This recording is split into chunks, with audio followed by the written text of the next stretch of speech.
Today we are welcoming Nora Klungseth, my colleague and also my friend. So I am very happy about the fact that Nora is going to give us presentation about innovation today. She is associate professor in project management. She focuses on digital transformation, sustainable business, and value creation. Her background is in facility management industry and has experiences from software, consulting, and also own family company. While working in practice, she also mentored innovators at NTNU Grünbracke. And Johanne is passionate about practice near education and research and sees standards as enablers of innovation.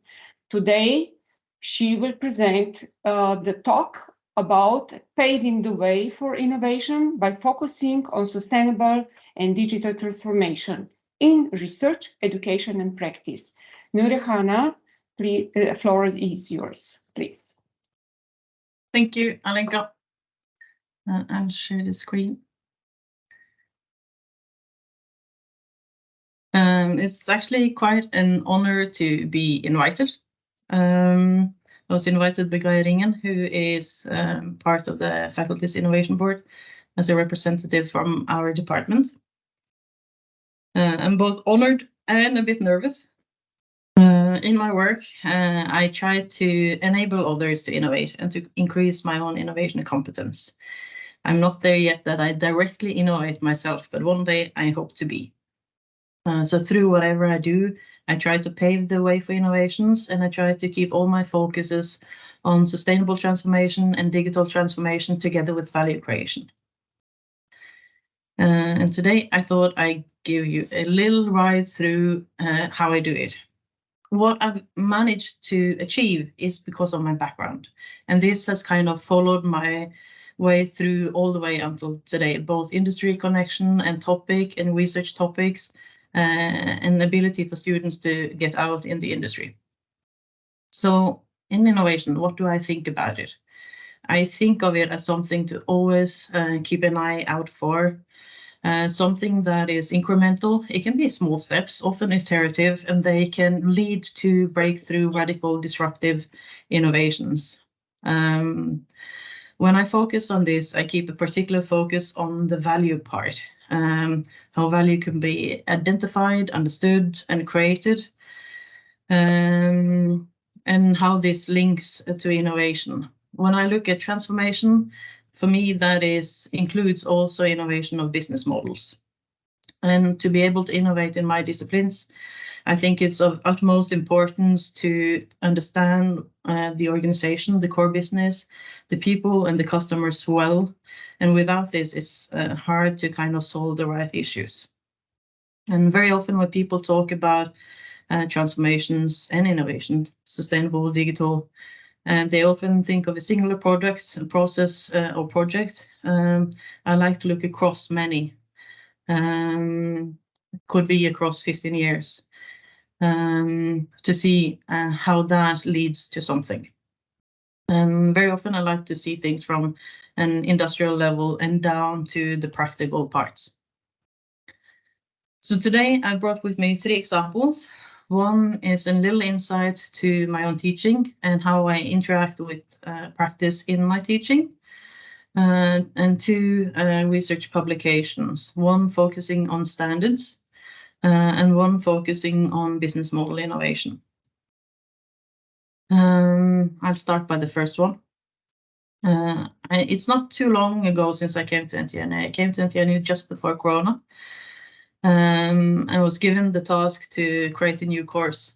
So I looked at what we had, I looked at what experience I had from practice, and what I saw there was a need for. And then I made this course within the domain I'm employed within. So I'm part of the project management team, meaning I see project management in this way. For me, it links to strategy. You need to be aware of the organization's environment, the external environment, and their strategy, and what's going on inside. And many see project as something separate from project management and the daily operation. But it's quite known and accepted that these ones are kind of intertwined. There is no precise separation between these two. If you look at the background from take away the external environment and look at the concept within project management, it is to link to the strategy and objectives of an organization, assess opportunities and threats, develop business cases and requirements, and then define action how to achieve and accomplish these outcomes that you need to realize the benefits that contribute to the strategy of the organization. And project for me, they are there to deliver value and benefits. And to do that, it's important to understand what value is and how value can be created. So for me, that is a super key in what I do. In the course that I have, that is given to master students, it's also offered in the tverrfaglig profil at bachelor's level. It's an introductory course taught in English. It requires no background. And it collaborates closely with industry. So through one semester, they interact with up to 12 organizations in total across different kind of industries and sectors. And it's based on my previous knowledge as a project manager in an IT company, having responsible for staff who were communicating between our software developers, other organizations, hardware departments, sitting there realizing that project manager knew about the core business, but not necessarily these domains. ICT developers didn't necessarily understand project management.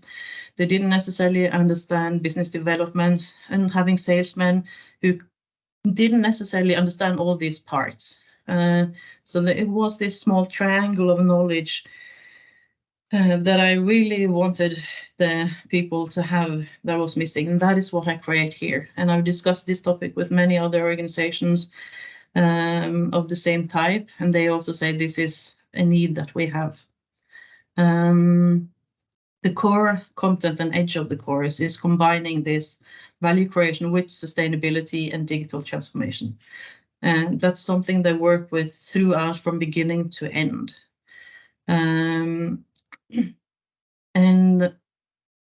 we go quite detailed into what is digital maturity, both of organization, people, and projects, overview of digital transformation and sustainable transformation, and how to lead transformation in general. And then we have a quite big section where we detail out what is value creations, both for customers, for organizations, how can you capture value, how can you discover the jobs to be done so that someone is able to deliver a solution to it. And several organizations come in and provide examples of how they are working with value creation in their industry and in their products or business.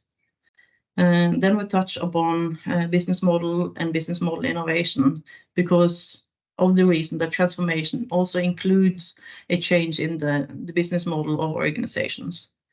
And after this, we have a deep dive into the more technical part, both on IT infrastructure, AI basics, and enterprise architecture. And students work with assignments together with the company and analyze their external and internal environment and how they work with the topics of project management, sustainability, and digital transformations. Here is the slide that said the same. So I'll jump across that. This is an example of startup that I've been mentoring in their early phase, who still keep close contact. They come from NTNU. And I expose my students also to them, both to tell about their travel until the product, and also like last year, they were invited in as an assignment for value creation, how to solve it and how to help them develop it further and how to link better into the digital domain, because they have always been good at the sustainability part. And we also took into account a Corona situation before Corona to see how the product could even operate in such a condition. So in 2019, they started getting attention in media. And that summer they moved to Oslo and started really to have good success in the industry. It's one of the bigger innovation in that industry, and they have up to 95% saving in materials and processes within organizations. So it's the C-suite, which is educated from NTNU and who started the organization. Two of them come from my department. And afterwards, they also employed one from cybernetics at NTNU when they started becoming successful. And they have accepted to come back later if we are interested to tell more about their travel and how this happened. Then over to some of the research publications that I've been part of and leading. The first one is about standardization and how that can help to achieve transformation, digital, sustainable in the built environment. And we, as authors, see standards as an important part in this. Standards facilitate innovation and they open markets. So a simple example is ATM machines and ATM cards, credit cards. No matter where you are in the world, you expect to be able to use these gadgets, and it's standards who make that possible because they have the same size, they are able to get into the same slots in the ATM machine, and that wouldn't be possible if we weren't able to design it in the same way. So it's something that we don't think of. And it's the same with all the connectors to your computer, the same with the A4 sheet, the same with the blue ball pen. There are standards behind them. And that they are there actually opens the opportunity to create innovations that is easily implemented across the globe. If you look to digitalization and sustainability, there also it is important to have standards to enable this development. If you look into the discipline I come from, and Alenka come from, facility management, you'll see very clearly there are three streams: management stream, technical stream, and digital stream. The management stream for us is the facility management stream. It goes more on the processes within an organization, the KPIs within an organization, how to steer and lead the organization from operational to strategic level. And there is very limited research on this part. There is quite a lot of research on the technical and the digital. The technical is more about the building codes. Digital is more about interoperability, how you transmit information from one gadget to another, building information modeling, and so forth. And there is lots of research on this part. Some combine technical and digital, but very few combine all the three. And this is super important, key to kind of get further onwards in the development and to achieve the goals that we have for a sustainable and digital built environment. Through this article, we devised frameworks to analyze the role of standards in different ways, how it is used in research to get inspiration, how we can implement standards in our own research. And one of the best examples we discovered was a team of researchers who was making vehicle-to-vehicle and vehicle-to-infrastructure protocol. They analyzed all standards out there, what gaps, what needs were within them, and then they devised a new protocol and proposed that this even should become a new standard. And me and my co-authors, we think that standards in this way is an important driver for accelerating the transition that we all kind of are working to achieve, and that we should collaborate closely also with standardization organizations to achieve this societal transformation. Then to the next part. This is an article together with a PhD of mine. We are looking into how organizations are doing this process, the journey towards changing the business models in sustainable ways. So we see it kind of both from a project management perspective, but also from a strategic management perspective. And we do collaborate with IoT on the topic.